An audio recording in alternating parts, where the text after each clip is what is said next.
اب ہر کس و ناکس کے لیے شادی ممکن نہ رہی، شادی مشکل ہوگی، جبکہ میرے اور تمہارے نبی صلی اللہ علیہ وآلہ وسلم نے فرمایا نکاح اتنا آسان کر دو کہ زنا کرنا مشکل ہو جائے۔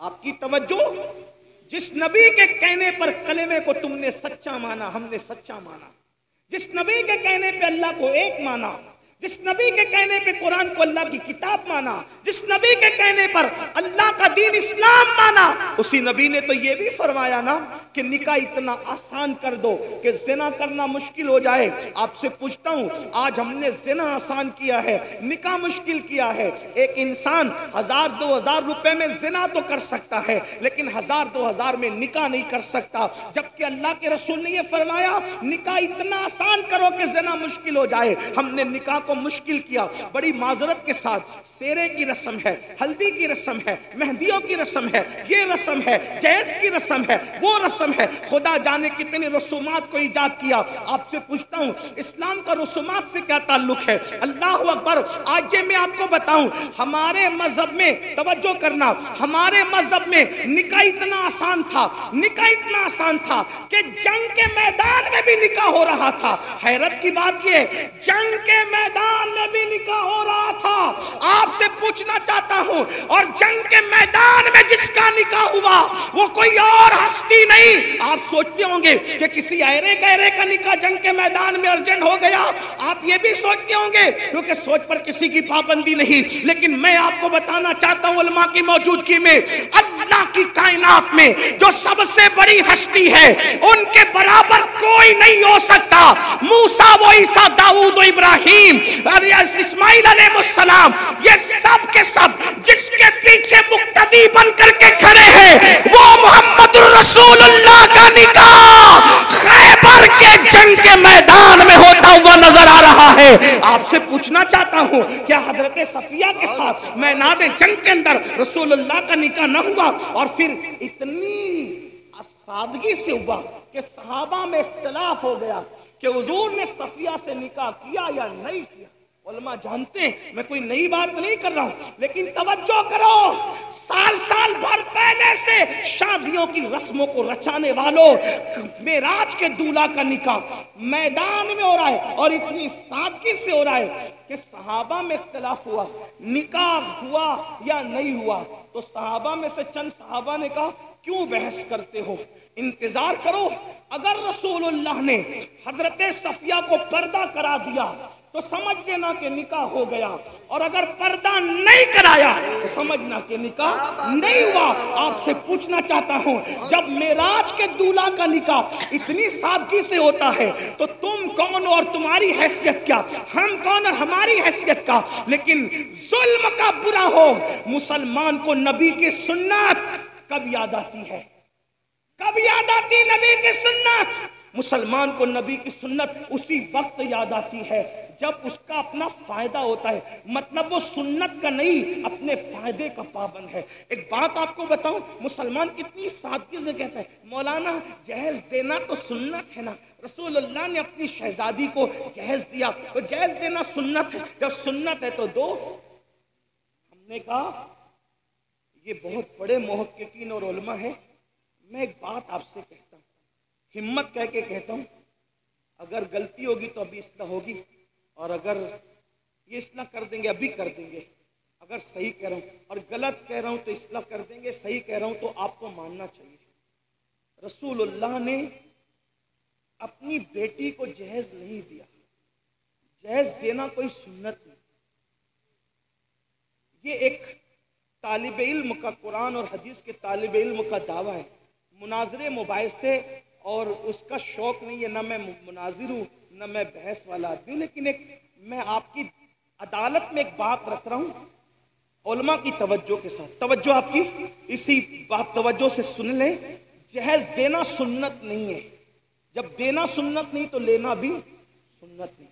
پھر آپ کہیں گے کہ وہ مثنوی میں، پھر مفتی احمد یار خان نعیمی نے، اور پھر فلاں اور پھر فلاں بزرگوں نے جو جہیز کی فہرست بنائی ہے اس کے بارے میں تو کیا کہتا؟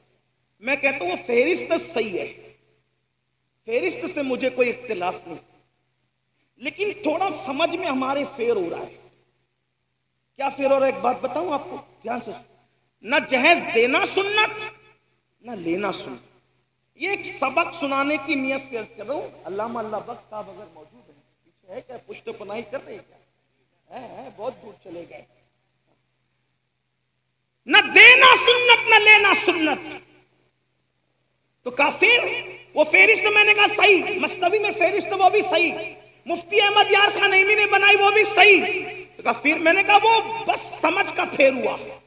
اللہ کے رسول نے وہ جو جہیز دیا ہے، جہیز وہ سیدہ فاطمہ کو نہیں دیا، بلکہ وہ اپنے بھائی علی مرتضیٰ کو دیا۔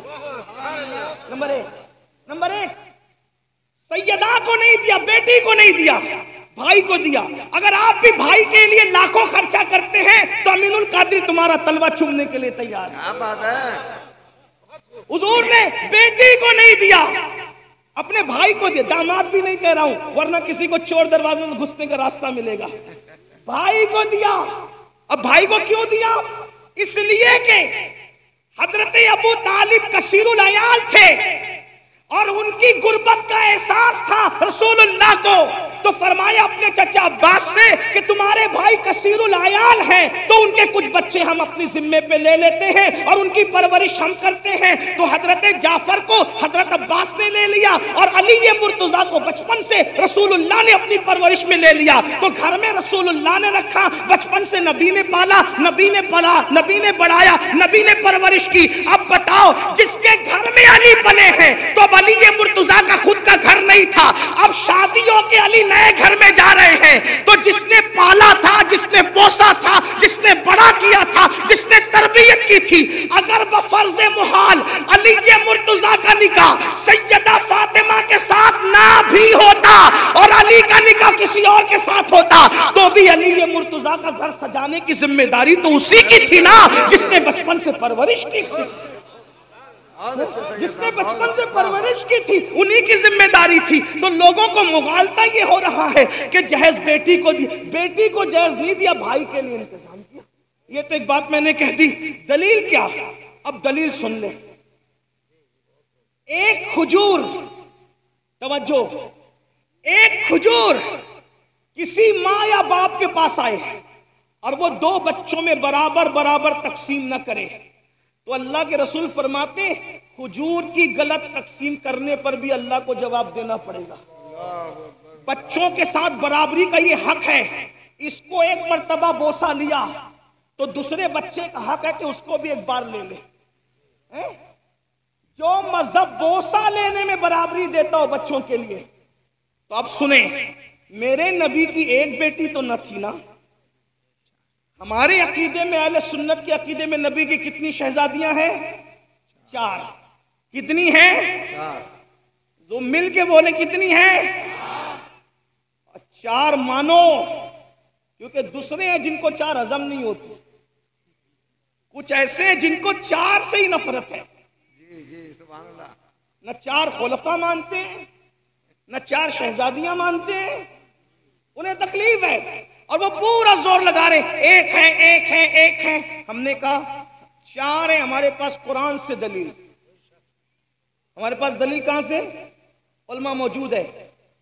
یہ ابن کثیر نے کہا اور یہ اس نے کہا اور اس نے کہا، میں نے کہا جب قرآن کہہ دے تو پھر کوئی کثیر نہیں، کوئی کامل نہیں، کچھ نہیں۔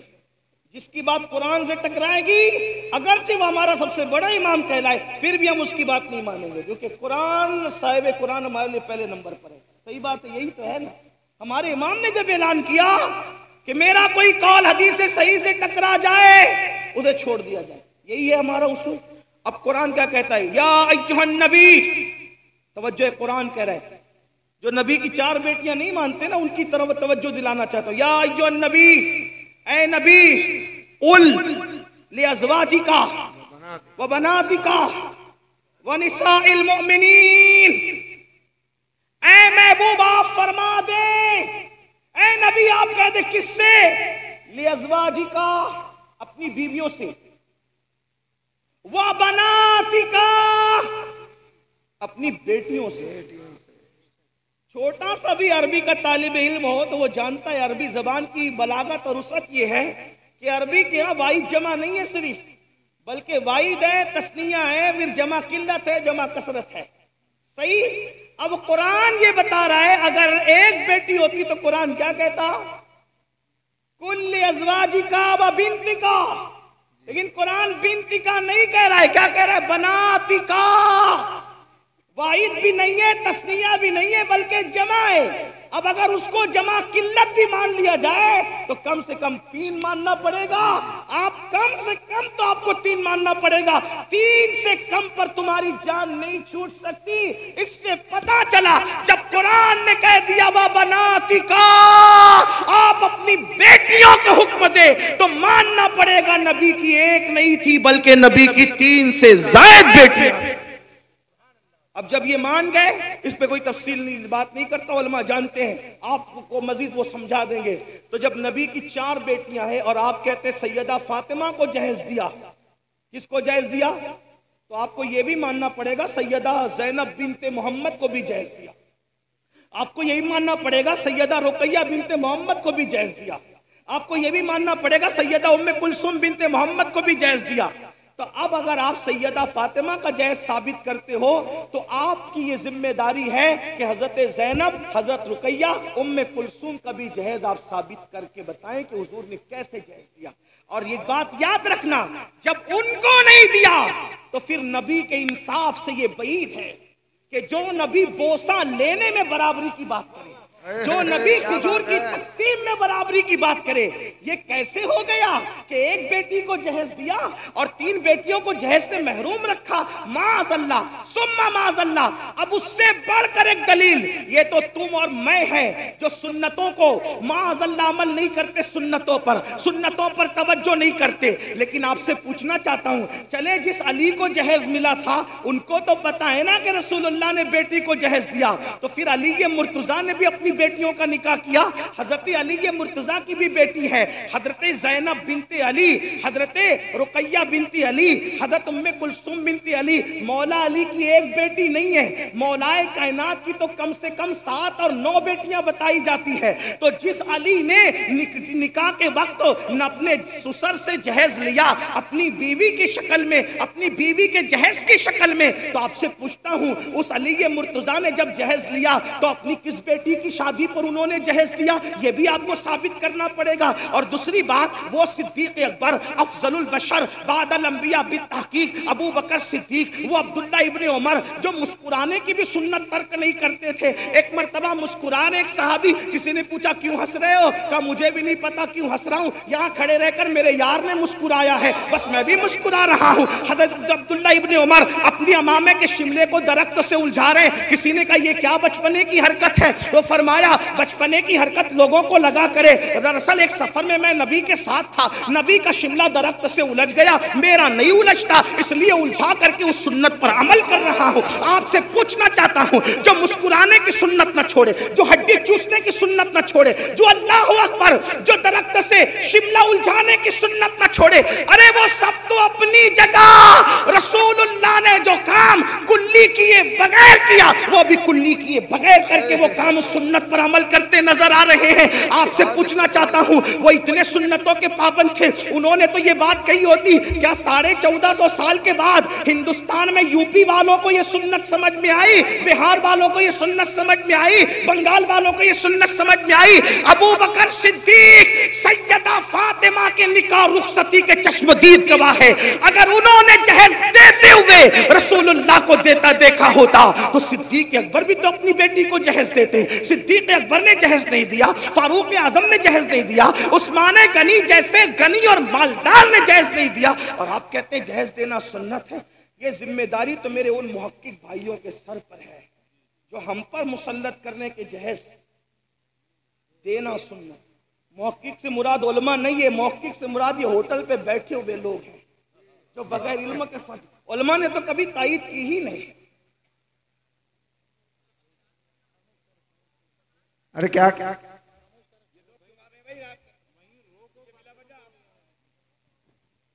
علماء نے تو کبھی تائید کی ہی نہیں. دراصل یہ سارے خرافات کی تائید نفس کے غلام لوگ کر رہے ہیں. میری گزارش ہے آپ سے، اگر قوم کی بچیوں کی آبرو اور عزت سے تھوڑی بھی دلچسپی ہو،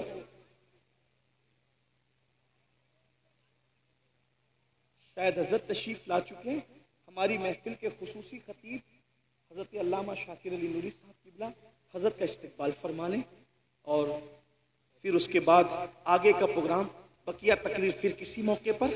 السلام علیکم.